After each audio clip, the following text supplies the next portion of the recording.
વિશ્વકર્મા।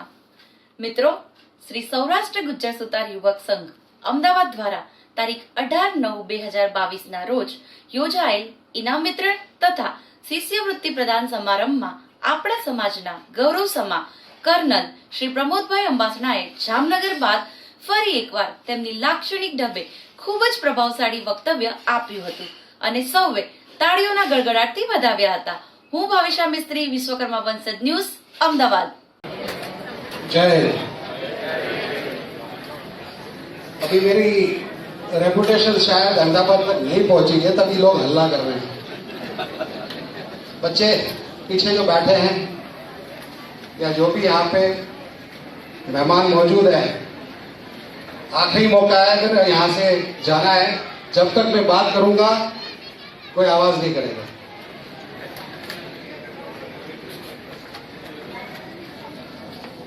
बहुत सारी वहां पे लेडीज है, आपस में बात कर रही है, कृपा करके बैठ जाए, बैठ जाइए, आप शांति से बैठ जाइए। जिन्होंने बात कर रही है तो प्लीज आप बाहर जा सकते हैं। धन्यवाद। फौज में हर महीने कमांडिंग ऑफिसर, जो मैं कम से कम 7 साल कमांडिंग ऑफिसर रहा हूं, हर महीने एक होता है दरबार। दरबार का मतलब है आजकल उसको बोलते हैं सैनिक सम्मेलन। तो सैनिक सम्मेलन में सबसे पहले सीओ साहब जब बैठते हैं तो पहले पूछते हैं, पीछे आवाज आ रही है? आ रही है पीछे? हाँ।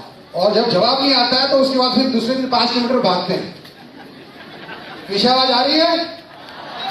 पीछे आवाज उधर नहीं आ रही है, आ रही है पीछे? हाँ, अभी ध्यान मेरी तरफ, ठीक है। और दूसरी बात यह है कि दूसरा प्रश्न ये पूछा जाता है कि किसी का कोई पॉइंट या किसी का कोई सजेशन यूनिट की बेहतरी के लिए, और खबरदार लोगों को पॉइंट दे दे, क्योंकि फौज में एक सीनियरिटी बहुत स्ट्रिक्ट होती है। तो अपना जो पॉइंट होता है वो, जैसे बेटा सीधा दादा को नहीं बोल सकता है, बेटा अपनी माँ को बोलेगा, माँ उसके पापा को बोलेंगे, पापा फिर आगे परमिशन देगा, फिर माँ उसको मनाएगी, फिर देगी। तो ये जो तरीका है ये हमारे समाज में भी अगर लागू होगा तो हमारे बच्चे नहीं बिगड़ेंगे। हमें बिल्कुल अपने घर में डिसिप्लिन सबसे पहली चीज है, वो डिसिप्लिन रखनी है।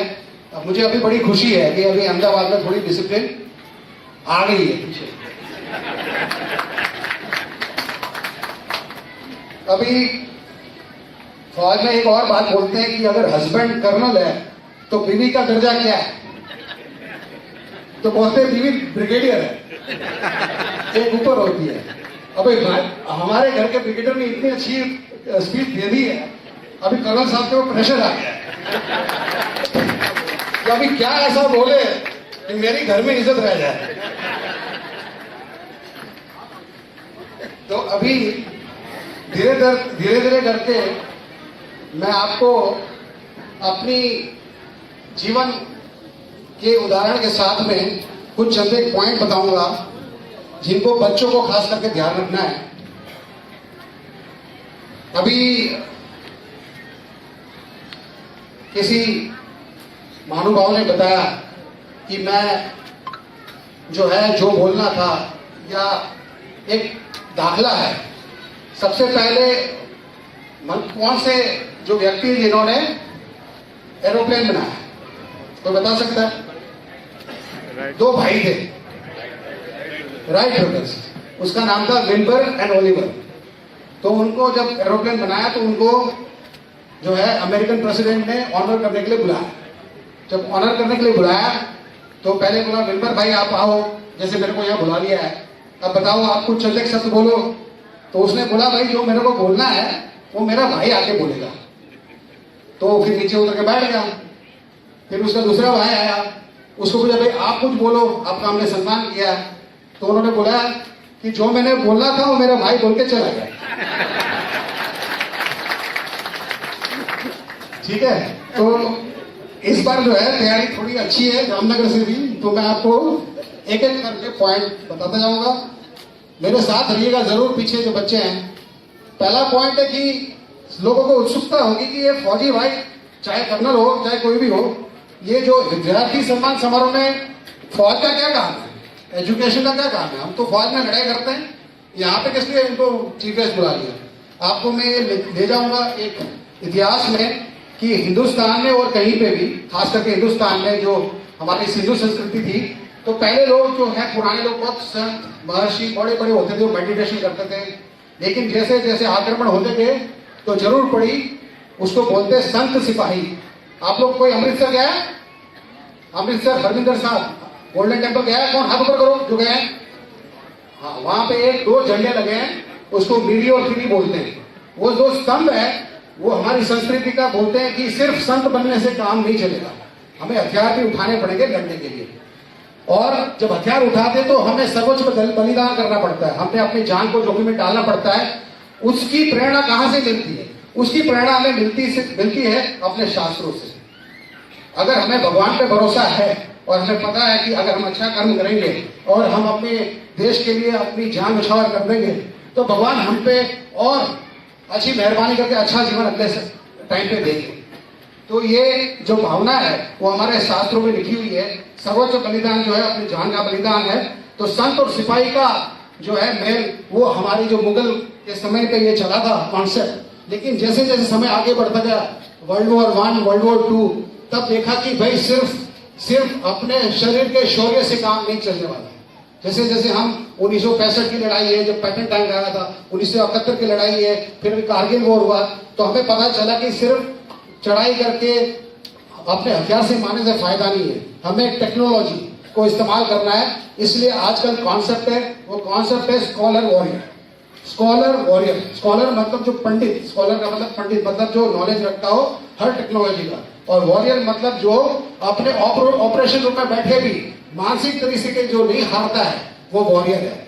तो मतलब आज की जो लड़ाई है हमें पता भी नहीं कि कौन कहां से क्या मिसाइल फायर करता है। तो हमें जो है स्कॉलर वॉरियर का मतलब ये है कि हमें अपनी नॉलेज भी बढ़ानी है और अपने जीवन में भी लड़ाई करना सीखना है। तो ये मेरा पहला पॉइंट है। अभी कुछ चंद बातें मैं आपको बताऊंगा जो खास करके जो जीवन में मैंने अपने जीवन में गिर के, मार खा के, या एडवर्सिटी में, या मतलब स्कूल में हमें बहुत रैगिंग होती थी सैनिक स्कूल में, तो हमने बहुत सारा आत्ममंथन किया, बहुत सारी चीजें ऐसी मैंने सीखी है जो मैं आपको पास ऑन करना चाहूंगा। क्योंकि जो है हर आदमी अगर विल इन्वेंट करेगा तो कोई फायदा नहीं है। तो सबसे पहला पॉइंट जो मेरा है बच्चों के लिए खास है, जो यंग है पीछे, जो हमें पहली चीज बताते थे कि जो बच्चे हैं, अगर कोई आदमी फिजिकली स्ट्रांग नहीं है, मतलब अपना शारीरिक सुख नहीं है, तो मानसिक कभी सुख वो एंजॉय कर ही नहीं सकता है। मतलब कि he has to be physically fit to be mentally fit. अगर मेंटली फिट होगा तभी वो अपने जीवन में आगे कुछ कर पाएगा। तो इसलिए बच्चों को सबसे पहले जो एक मंत्र है, जो मैंने जहां पर भी बताया था, जो बच्चे भी सुन रहे हैं, यस सर, बोलो, आवाज आ रही है पीछे? ओके। सो पॉइंट है, खूब खाओ, खूब खेलो, खूब पढ़ो। क्या? खूब खाओ, खूब खेलो, खूब पढ़ो। ये सिंपल कॉन्सेप्ट है। मतलब आप छोटे होते हैं, आप अगर अच्छे से खाना खाओगे, शरीर तंदुरुस्त रहेगा, तो खेलने का मन करेगा, और खेलोगे, मानसिक फिटनेस रहेगी, तो आप पढ़ाई भी अच्छी कर पाओगे। दूसरा पॉइंट जो मेरा है वो है कि शिक्षण जब आप ग्रहण करते हैं, तो डॉक्टर ने भी बताया और भी महानुभाव ने बताया कि हम बच्चे पढ़ाई करते हैं, काफी प्रेशर में रहते हैं। तो अभी आपको स्कॉलर वॉरियर के बारे में बोला, आज भी मैं कर्नल हूं तो भी आज भी हमारी पढ़ाई जारी है। हम कभी ऐसा नहीं कि अपनी रैंक पहन के टेबल कुर्सी बैठ जाते हैं, हमें आज भी पढ़ाई करनी पड़ती है, एग्जाम देनी पड़ती है। तो कैसे पढ़ाई करें, कुछ संदेह पॉइंट डॉक्टर साहब ने बताया। तो सबसे पहला पॉइंट है कि सबसे बड़ा आर्ट जो लाइफ में होता है वो है एंटीसिपेशन का, आगंतुक, मतलब आगे क्या होने वाला है उसको सोच के उसकी तैयारी करो। जैसे अगर आज मेरी सुबह क्लास है तो मैं 5 बजे उठ के उसके क्या लेसन है उसको पढ़ लेता हूं, मैं कि क्या है मोटा मोटा उससे वाकिफियत करता हूं, फिर क्लास में जाके पूरे ईमानदारी से उसको अटेंड करता हूं, और घर पे आके फिर उसके अच्छे से नोट्स बनाता हूं। नोट्स बनाओगे तो आप जो है रिवीजन करना आसान हो जाएगा। और रिवीजन कैसे करना है उसका एक कोड है, सुन रहे पीछे? वो कोड है कि पढ़ाई करने से पहले SQRRR, क्या है SQRRR। कोई भी एक किताब खोलते हो तो सबसे पहले किताब को, एस का मतलब है सर्वे करो, ये किताब कौन सी है, कौन से विषय की है, कौन सा चैप्टर है, वो चैप्टर में बड़े बड़े खाके क्या है। फिर उसके बाद जाओ पीछे, क्यों मतलब क्वेश्चन है, मतलब किस तरह के क्वेश्चन इस चैप्टर में आते हैं। तब आपको हो जाएगा कि मुझे कहां पे तवज्जो देना है पढ़ाई में और कहां नहीं देना है। फिर होती है रीडिंग, फिर आप पूरा चैप्टर पढ़ते हो, फिर उसके बाद होता है रिवीजन। समझ में आ रहा पीछे SQRRR, survey, questionnaire, reading, review and revision. Review मैंने बीच में छोड़ा था। रिव्यू का मतलब होता है रीडिंग के बाद आपने एक बार फिर से अपना मन टटोलना है कि एक्चुअली एग्जाम में क्या है। एग्जाम में सफल होने के लिए हमें सिर्फ बहुत ज्यादा मेहनत नहीं करनी है। अगर आप ये फॉलो करोगे तो आपको समझ में आ जाए कि टीचर इसमें से क्या पूछ सकता है। जो कोई भी परीक्षा में सफलता की कुंजी वही है कि हमें टीचर के माइंड से सोचना है कि मुझे क्या पूछेगा इसमें से। अगर उसकी तैयारी करके जाओगे तो अपना नंबर आएंगे।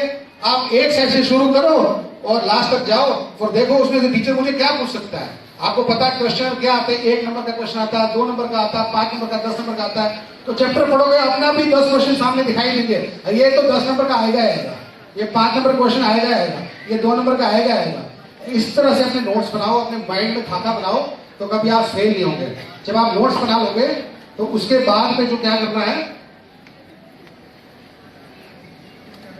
याद करने का तरीका, जो फोकस कंसंट्रेशन की बात हो रही थी, उसमें पॉइंट ये है कि एक साइंटिफिक रीजन है कि कोई भी रिवीजन करना हो, पहले दिन, दूसरे दिन और 7वें दिन अगर कोई भी चैप्टर को पढ़ोगे आप तो कभी आप नहीं भूलोगे लाइफ में।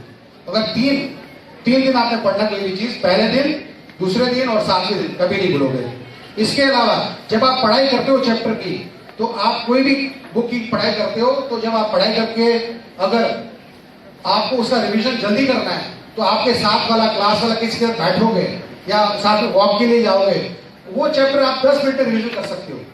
और जो स्मरण शक्ति की बात करते हैं डॉक्टर, कि अगर आप किसी से बात करोगे तो आपको पॉइंट याद होगा, हाँ यार मैंने उससे डिस्कस किया था, उसका आंसर ये है।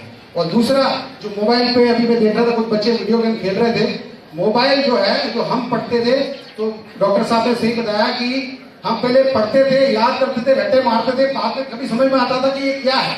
अब मैं आपको यहाँ भी आपको अचंभा होगा कि मैं जब सैनिक स्कूल बालाजी में पढ़ रहा था तो मैं तो गुजराती मीडियम से गया था, सेंट जेवियर स्कूल से, और वहां सब इंग्लिश मीडियम था।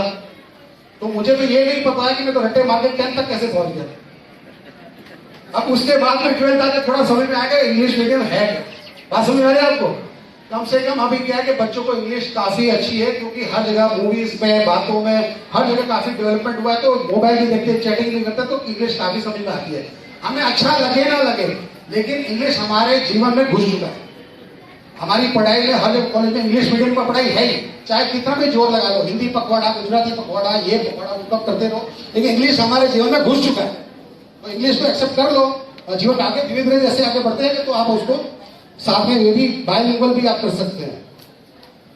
और उसके बाद में है, ये तो हो गई आपकी तैयारी एग्जाम से पहले की। एग्जाम के दौरान वो चीज बहुत इंपॉर्टेंट है। मैंने बहुत अच्छे अच्छे अफसर देखे, मेजर साहब, कर्नल साहब, जो परीक्षा में बैठते हैं, जो हमारी कॉम्पिटिटिव एग्जाम होती है, कोई आके गणपति का फोटो लेके आएगा, इधर रखेगा टेबल पे, उसकी आरती उतारेगा, आधा घंटा तक उससे बात करेगा, भगवान अच्छा पेपर चलेगा। तो आप लोग अच्छा, लेकिन ये बहुत लोग डरते हैं क्योंकि वो लोग ने मैच प्रैक्टिस नहीं की होती है। मैच प्रैक्टिस बहुत जरूरी है। अभी हमारी जो हार हुई, एशिया कप में हार हुई ना, वो जब ट्रायल चल रहा था, किसको खिलाना किसको नहीं खिलाना, तो मैच प्रैक्टिस जब तक आप करोगे नहीं तो एग्जाम में सीधे बैठोगे, चाहे कितना भी याद करके जाओ, वो पांव ऐसे कांपेंगे आपके, कुछ लिख नहीं पाओगे, सब ऊपर से बाउंसर। ठीक है, तो मैच प्रैक्टिस बहुत जरूरी है एग्जाम पे। अभी तो काफी मुझे पता है कि बहुत बच्चे जो है आपके वो क्लासेस पे काफी एग्जाम्स देते हैं, तो आपको काफी अच्छे नंबर आ सकते हैं। और सबसे बड़ी चीज है कि हमें जो भी आता है उसको पहले अटेम्प्ट करो और बिल्कुल ठंडा दिमाग रखो। क्या हो जाएगा, ज्यादा से ज्यादा 99% नहीं आएंगे। आजकल बच्चों के 99% नंबर आ रहे हैं, आधे बच्चे के 99। मैं तो बौखला गया हूँ, मेरे खुद के 70% में 12th में आ रहे थे। ये कैसे 99% आ रहे हैं मुझे समझ में नहीं आ रहा है। अभी हमारा शिक्षण कहाँ जा रहा है, मतलब बच्चों को इतना प्रेशर है, तो प्रेशर नहीं लेना है, आप लोग बिल्कुल काम रहना है, बिल्कुल ठंडा दिमाग रखना। जो आता है उसको पहले अटेम्प्ट करो, क्योंकि आपको जो पहले लॉन्ग आंसर टाइप के अटेम्प्ट करोगे नहीं आएगा, फिर आदमी वैसे चल जाता है, जो आता है वो भी भूल जाता है। तो जो आता है उसको पहले लिखो। तो इतनी बातें तो मैंने आपको बच्चों को बतानी थी, कि क्योंकि ये भी मैं अपनी लाइफ में फॉलो करता रहा हूँ, और इसीलिए मैं जो शायद जो है सबसे बड़ी सफलता जो मुझे ये फॉलो करके मिली थी, वो है कि पूरी इंडियन आर्मी में जब जबलपुर में कॉलेज ऑफ मेटेरियल्स मैनेजमेंट है, वहां पे आज भी मेरे नाम पे रिकॉर्ड है एमनेशन कोर्स के ऊपर, जिसके बलबूते पे मैं अमेरिका भी गया था पढ़ने के लिए, और वहां पे मैं फर्स्ट आया था। तो ये जो फॉलो है, तो जितने भी अभी आर्मी में जितने भी एमनेशन है, मिसाइल्स है, उसका ज्यादातर जो अध्ययन किया है, प्लस उसकी जो मैनेजमेंट है वो मेरे हाथ में अभी है। तो ये आपको बताना जरूरी समझा। और अभी कुछ ऐसे पॉइंट्स है जो कॉमनली बच्चों को अपने ध्यान में रखना है। जैसे मैडम ने बहुत अच्छा बताया कि बिल्ली बच्चा ने बोला कि माँ तुम ठीक चलो तो मैं ठीक चल लूंगा। तो ये वाला जो पॉइंट है वो उसके आगे कुछ बात को बढ़ाता हूं मैं। सबसे पहले कि मैं आज कर्नल कैसे बना, तो अपने उदाहरण के साथ उसको करूंगा।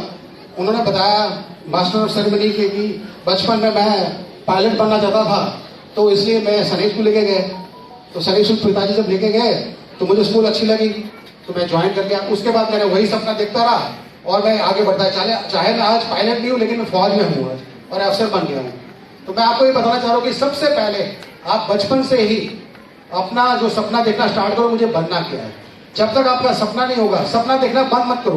क्यों? पापा के पास पैसे नहीं है, माँ मना कर रही है कि ये नहीं कर सकता, तो डॉक्टर नहीं बनता, इंजीनियर बनता, घर में पैसे नहीं है, तो ये मत सोचिए। अभी समाज इतना आगे है कि इतने लोग इतने बैठे हो यहाँ पे, सब हैंड होल्डिंग करने के लिए तैयार है, हाथ पकड़ने के लिए तैयार है, आगे बढ़ाने के लिए तैयार है। तो आप सपना देखिए और अपने गोल को अचीव करने के लिए पूरे जोर से मेहनत करिए। लेकिन सिर्फ सपने देखने से कुछ नहीं होगा, आपको बहुत सारे जो है उस पर वर्क करना पड़ेगा।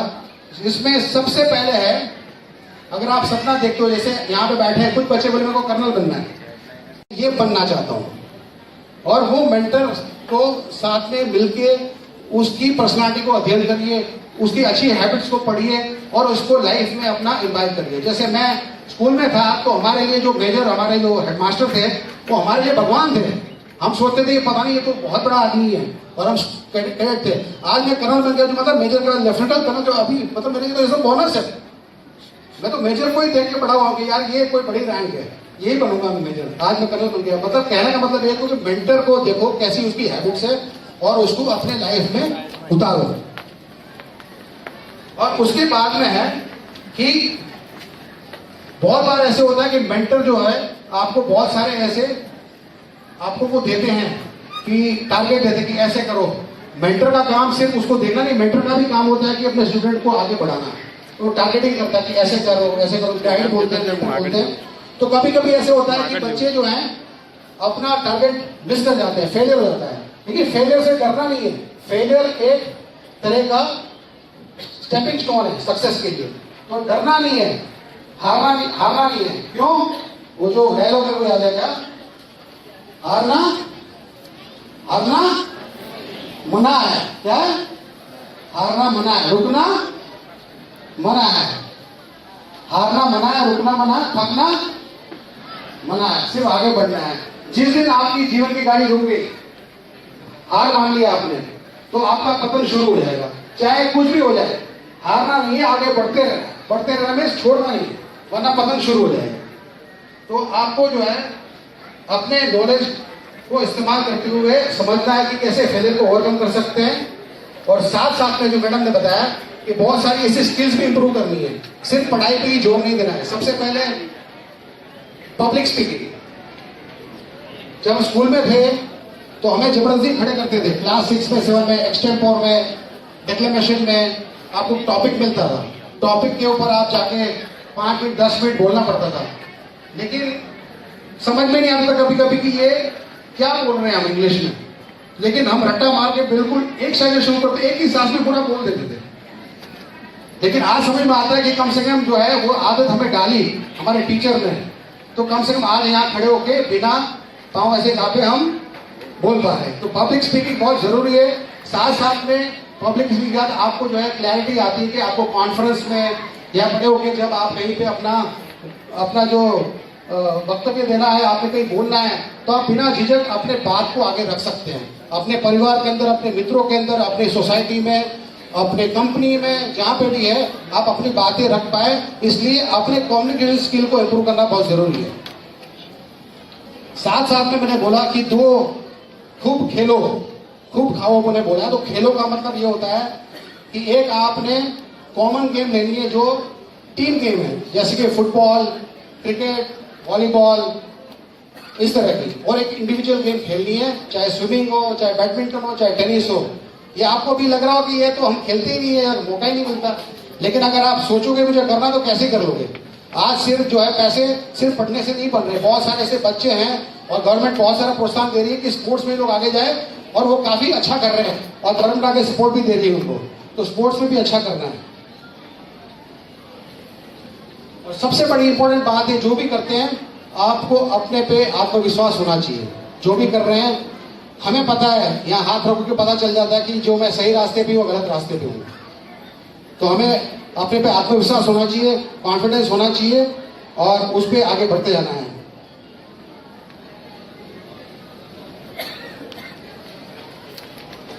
और एक वाकया है, मैं आपको बताऊंगा, जो अमिताभ बच्चन के लाइफ में था। अमिताभ बच्चन मेरी तरह भी इलाहाबाद में इंटरव्यू देने गए थे आर्मी के लिए।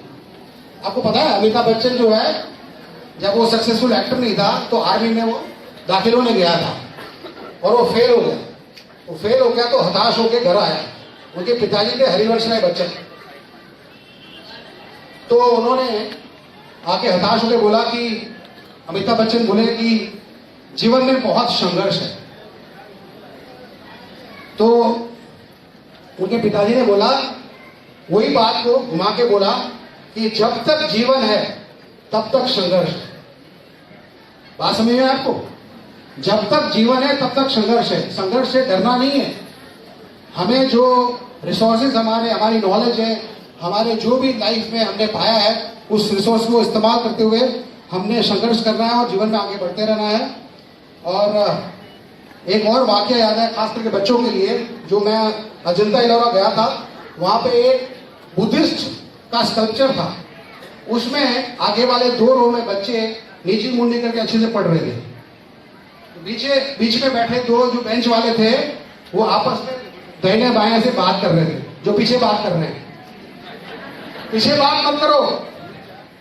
और तीसरा है, जो लास्ट 2 बेंच वाले थे ना, वो एक दूसरे की चोटी पकड़ के लड़ाई कर रहे हैं। तो जो हमारा गाइड था, उसने समझाया कि जो अभी भी क्लास में ऐसे ही बच्चे होते हैं, जो आगे वाले बिल्कुल नीचे मुड़ कर पढ़ते हैं, बीच वाले आपस में बात करते हैं, और जो लास्ट में बैठे होते हैं वो लड़ाई पड़ा करते हैं। तो उनका अभी रिलेशन सोसाइटी के साथ कैसे है? बोला जो आगे बैठे नीचे मुड़ कर पढ़ रहे हैं, वो सारे के सारे IAS, IPS, आर्मी, ये सब अफसर है। जो बीच में बैठे हैं आपस में बात कर रहे हैं, वो सब क्लर्क है, क्लरिकल स्टाफ है। वो जो लास्ट में बैठ के लड़ाई कर रहे हैं, वो कौन है? सारे पॉलिटिशियन है।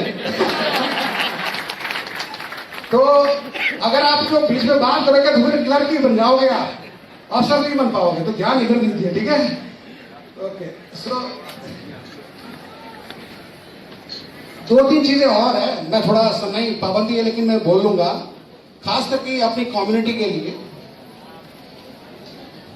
जो मैंने अध्ययन किया, और बाकी मेरे ख्याल से सब सहमत भी होंगे।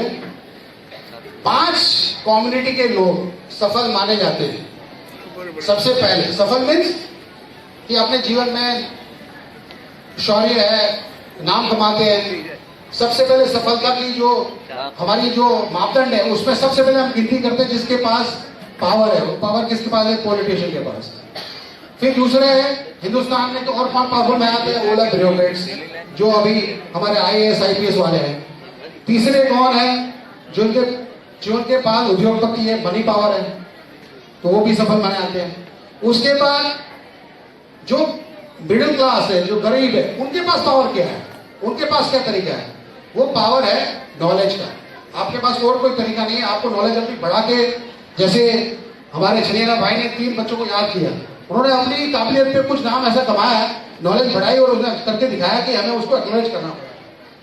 और लास्ट में कोई जरूरी नहीं कि सारे ऐसे सफल हो जाए, तो हमें जो सफलता मापनी है वो संगठन बना के संगठित हो जाइए।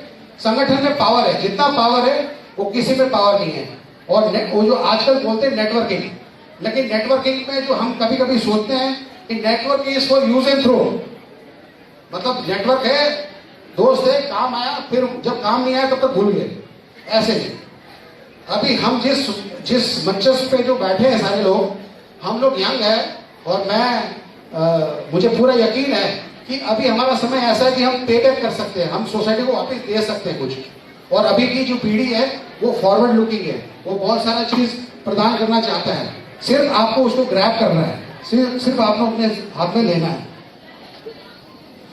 और सबसे अंत में मैं आपको ये बताना चाहूंगा कि चाहे कितनी उम्र हो जाए बड़ी, हमने जीवन भर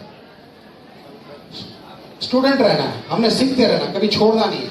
अगर जैसे मैंने बोला कि हम समय के साथ नहीं चलेंगे, अभी मेरे बहुत सारे ऐसे हो गए जो कंप्यूटर को टच नहीं लगाते, भाई कंप्यूटर मेरा काम नहीं है, मैं टाइपराइटर इस्तेमाल करूंगा। तो हमेशा टेक्नोलॉजी साथ बढ़ते जाइए, अपने को आपको अपग्रेड करते जाइए, और तभी यही एक कुंजी है जो आप समय के साथ चल सकते हैं और हम आगे बढ़ सकते हैं। बहुत सारी और भी बातें हैं मैं बता सकता हूं, लेकिन समय की थोड़ी पाबंदी है। दूसरा है, अभी पिछले 2 दिन पहले मैंने अग्निवीर और अग्निपथ स्कीम जो है उसमें क्या क्या एजुकेशन क्वालिफिकेशन चाहिए, क्या क्या फिजिकल स्टैंडर्ड्स चाहिए, उसके कागज मैंने आपके धर्मेंद्र भाई को दिया है और मैंने बाकी समाज को भी भेजा है। मेरे हिसाब से अगर कोई रिस्पेक्टफुल नौकरी है वो फौज की है। जितना नोबल काम सोसाइटी के लिए आर्मी करती है वो शायद कोई और सोसाइटी करती है, बहुत सारे करते हैं, लेकिन आर्मी का इतना रिस्पेक्ट बहुत ज्यादा है। तो क्यों ना हमारी सोसाइटी के लोग भी फौज में आए और अपना नाम कमाए। और क्योंकि हमें पता है कि हमारे में कौशल्य है ही, कौशल्य है ही, और उसकी जरूरत है देश को। बहुत सारे ऐसे रडार से, बहुत सारे ऐसी मिसाइल है, बहुत सारे ऐसे गाड़ियां हैं जो कभी कभी रिपेयर नहीं कर पाते। हम अभी भी जो है फॉरेन से पैसा खर्च करके मंगाते हैं, और इसलिए बात हो रही है आत्मनिर्भर भारत की। अगर हम अपने देश में बहुत सारे ऐसे इंजीनियर हैं जो 18वीं सेंचुरी से या उससे पहले भी ऐसे ऐसे मुद्दे सॉल्व किए हैं, तो क्यों ना हमारा समाज भी इस फौज में जुड़े और देश को आगे बढ़ाने के लिए तत्पर रहे। अंत में मेरे पास और कोई क्वेश्चन या कोई बात आपको बताने के लिए कुछ नहीं है, लेकिन मैं अपने इस वक्तव्य में असफल रहूंगा अगर मैं जो आज की जो प्रसंग है, जो आज का ये फंक्शन है, उसके जो महानायक है धर्मेंद्र भाई देवड़िया और उनकी जो टीम है, उन्होंने इतना बढ़िया तरीके से पूरा संचालन 2 महीने की पूरी मेहनत करके पूरा ये आयोजन किया। कम से कम हम ये कर सकते हैं कि उनके लिए खड़े होकर ताली बजा सकते हैं हमारी सोसाइटी। आप